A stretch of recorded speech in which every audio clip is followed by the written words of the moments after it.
रूस और यूक्रेन के बीच जारी जंग पर पूरी दुनिया की निगाहें टिकी हुई हैं। कई शहरों को वापस यूक्रेन की सेना ने कब्जे में ले लिया है।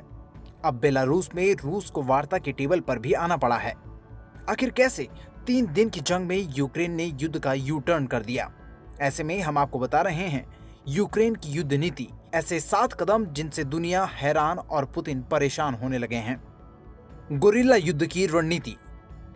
यूक्रेन ने रूस से निपटने के लिए गोरिल्ला युद्ध की रणनीति अपनाकर सबको हैरान कर दिया। राजधानी कीव समेत तमाम शहरों में रूसी सेना से जंग के लिए सेना के साथ साथ आम लोगों को भी ऑटोमेटिक राइफलें दी जा रही हैं। लोगों को जंग की ट्रेनिंग दी जा रही है। यूक्रेन के उपराष्ट्रपति, प्रधानमंत्री, मंत्री, सांसद, शहरों के मेयर, यूक्रेन के सेलिब्रिटी, मॉडल्स, खिलाड़ी, ये सब हथियार लेकर रूसी सैनिकों से लोहा लेने उतर आए हैं।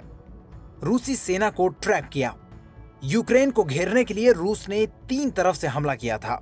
रूस की सीमा के साथ साथ डोनबास्क इलाके से भी रूसी सेना घुसी थी।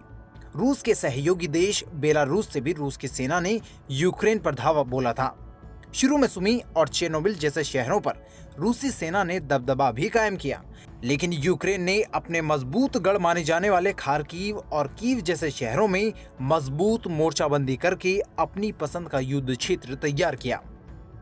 पश्चिमी देशों से हथियार सप्लाई।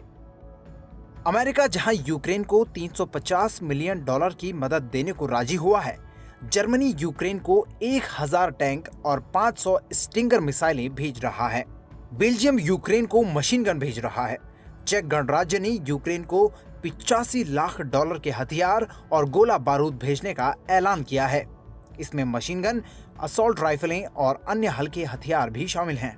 फ्रांस ने यूक्रेन को 300 मिलियन यूरो और सैन्य उपकरण देने की बात कही है, तो नीदरलैंड 200 एंटी एयरक्राफ्ट मिसाइलें यूक्रेन को भेजेगा।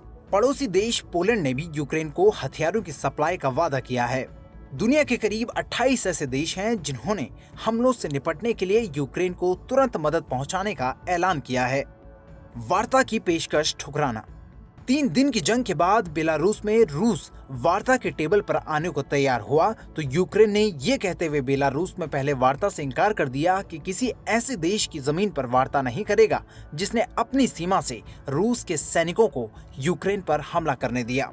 बेलारूस के गोमेल में वार्ता का मंच तैयार हुआ है और अब देखना है कि ये युद्ध को रोकने में किस हद तक सफल हो पाता है।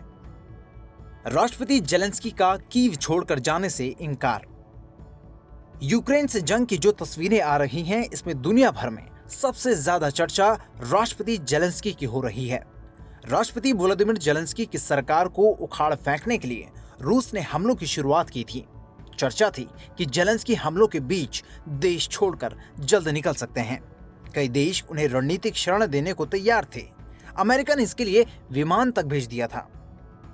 तब जेलेंस्की ने अमेरिकी विमानों को ये कहते हुए लौटा दिया कि मैं युद्ध में उतरा हूं, मुझे राइड नहीं हथियार चाहिए, ताकि मैं हमलावरों से अपने देश की रक्षा कर सकूं। मैं और मेरा परिवार यहीं राजधानी कीव में है और मैं युद्ध के मैदान में मोर्चा संभाले हुए हूं। साइबर युद्ध। रूस और यूक्रेन के बीच सैन्य लड़ाई के साथ साथ साइबर वॉर भी छिड़ी हुई है। यूक्रेन के कई वेबसाइट्स हैक हुए, तो रूस पर यूक्रेन के साइबर हमलों ने भी पूरी दुनिया में रूस को साइबर अटैक का निशाना बना दिया। रूस के कई वेबसाइट्स हैक हो गए। दुनिया भर के कई हैकर समूह रूस के खिलाफ यूक्रेन के समर्थन में आ गए। रूस को घेरने के लिए यूक्रेन और तमाम पश्चिमी देश लगातार अंतर्राष्ट्रीय मंचों पर भी आक्रामक रणनीति अपना रहे हैं। यूएन के मंच पर जहां अमेरिका, ब्रिटेन, फ्रांस ने तुरंत युद्ध रोकने के लिए रूस के खिलाफ प्रस्ताव पेश किया, तो इधर यूक्रेन ने रूस के खिलाफ ICJ यानी कि अंतर्राष्ट्रीय अपराध न्यायालय में शिकायत दर्ज कराने की बात कही।